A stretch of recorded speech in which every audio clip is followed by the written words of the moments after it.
Welcome back to DC Silver Age Storytime. And today we're going to go through Adventure 290, published in November 1961. Uh, the Secret of the Seventh Superhero, written by Robert Bernstein and uh, art by George Papp. Here, Sunboy, this lead chest holds the last part of the terrible inventions. The invention which the Legion of Superheroes dismantled and buried years ago. What's inside the boxes? My X-ray vision can't see through lead. Be patient, Superboy. In a moment you'll see.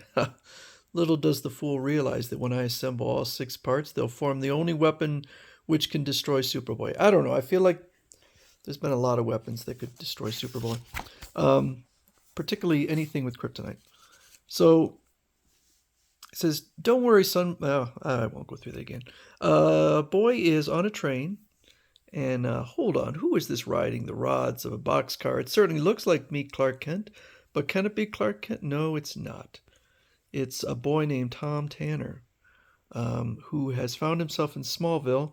And as he's walking through, a cop says, "Hi, Clark, how come you're going to school so early?" "Good grief, lad, you act so nervous. Did you hurt yourself? Your jacket is torn." "My jacket? This copper has confused me with someone else. I'd better play along before he gets suspicious." All right.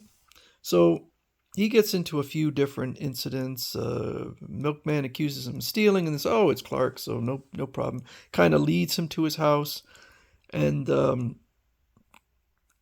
even as he's walking past, says, "Say, Clark, are you absent-minded today? You're walking past your house." I don't know. I have a feeling if I was walking through my neighborhood and walked past my house, nobody would stop me and say anything. But so Superboy is in his secret workshop, working on just some stuff, and he gets a radio message about a strange landing, and he spots one of the Legion of Superheroes time bubbles.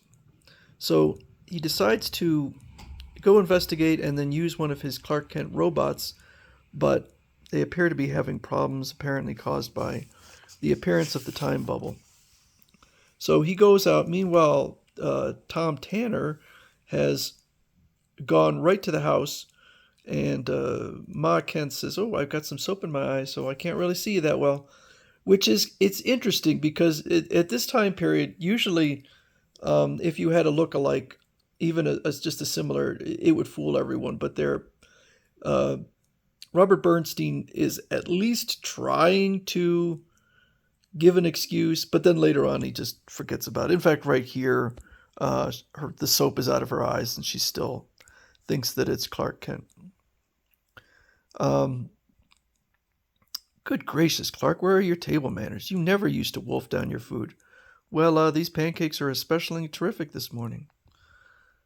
So, meanwhile, Superboy is there, and he meets Sunboy. Now, this is his first meeting of Sunboy, but Sunboy has appeared before in a story with Supergirl. So he says that his superpower, and this was kind of what they said before, is just that he's as bright as the sun. Now, later on, I would have liked to have seen how Sunboy managed to get membership just being super bright, but later on he does have heat creation powers, so he explains that, he says, "Yes, I acquired the power when an accident in my father's lab bombarded me with solar elements. I soon discovered that I had absorbed so much solar energy that I could shine like the sun itself." Wow. Okay. So, according to Sunboy, he was sent. A scientist created a super weapon, and they decided to go back to 1961, separate it into 7 pieces, and then hide it, which seems really dubious. And then they decided, hey, wait a second, what if a 20th century scientist put it together? That story doesn't. But it's kind of true. So I don't know. Like I said, Robert Bernstein writes weird stories. Superboy's flying back and he sees, great galaxy, somebody's pretending to be Clark Kent. And he's got Mom and Lana Lang fooled. I should expose him now, but maybe I can make use of his impersonation with my robots unable to perform. I'll let him act out the part of Clark Kent in school while I gather. Why would he do that? Why would he do that? There's no danger of my folks blurting out the secret of my Superboy identity to him. Why? Well, he says I'll be home long before the imposter returns from school. Okay. Seems like a really bad idea, but Tom Tanner is very different from meek Clark Kent. So Lana Lang spots him hopping a fence, and she gets I don't know, a school bully or something, convinces him to cut Clark's hair to see if it's invincible, and when he does, Clark just smashes him in the jaw. Gosh, what a punch. Clark is different this morning. He's not Superboy for sure, because his hair could be cut, but he's no longer meek and mild. Meanwhile, Superboy's out there rounding up all of the different pieces. And it's interesting that each box, for God knows what reason, has the name and picture of the Legion member that hid it. Meanwhile, Clark is Tom Tanner's in school, kind of enjoying it. Gosh, I never knew classwork could be this interesting. I almost wish I were Clark Kent so I could keep coming back to school to learn more. He shows that he has some athleticism, and we can read inside the mind of Sunboy, and he's clearly not a good person. Little does he realize that when I assemble all 6 parts, they'll form the only weapon which can destroy Superboy.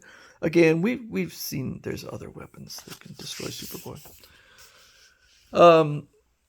So it turns out school ends an hour early because of reasons. And so Tom Tanner's there, and a fire lights in the kitchen. She says, goodness gracious, Clark, the fat in the frying pan has caught fire. Blow out the flames with your super breath. And he's like, what the heck?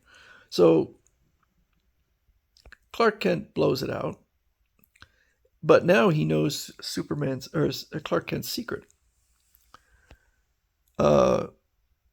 So he says, because I look like your Clark, you mistook me for him and let me in your house. Well, I like being Clark Kent, and I won't give up my new life.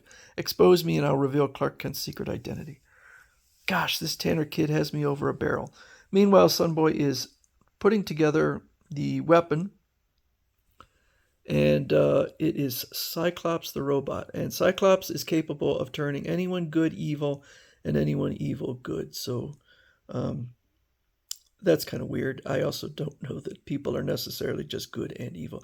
For whatever reason, in this part, his emblem is gone. I assume that is just an error on their part, because that happens for a while here.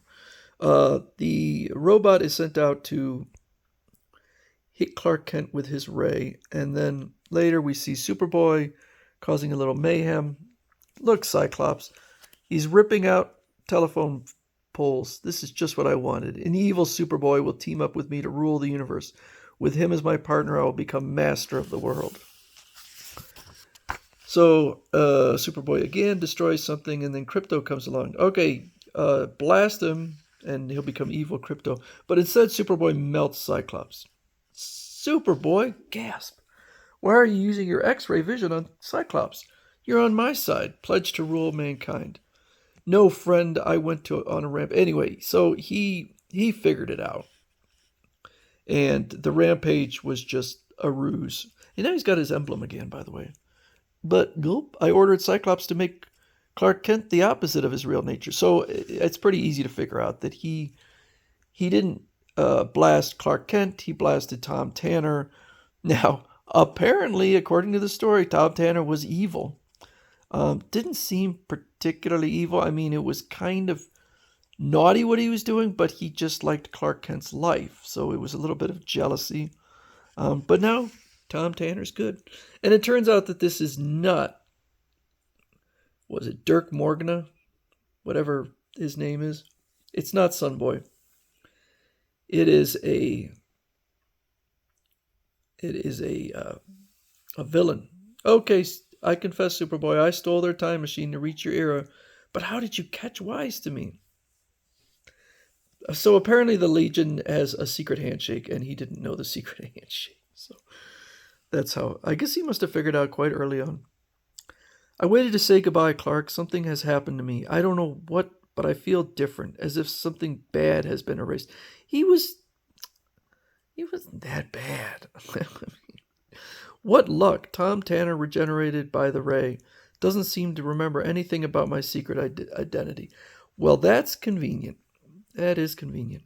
I'm going back to reform school to serve out my sentence, and I'll be a model inmate. So perhaps someone will adopt me and give me a home like yours. Adopt him at, I don't know, 14, 15 years old, I guess, after he finishes school. But, shh, Ma, I'll explain later. Tom recalls nothing. Our secret is safe now. Not one of the better stories, but it's still fun. So that is The Secret of the Seventh Superhero, a weird name for the story. I would have probably given it a different name.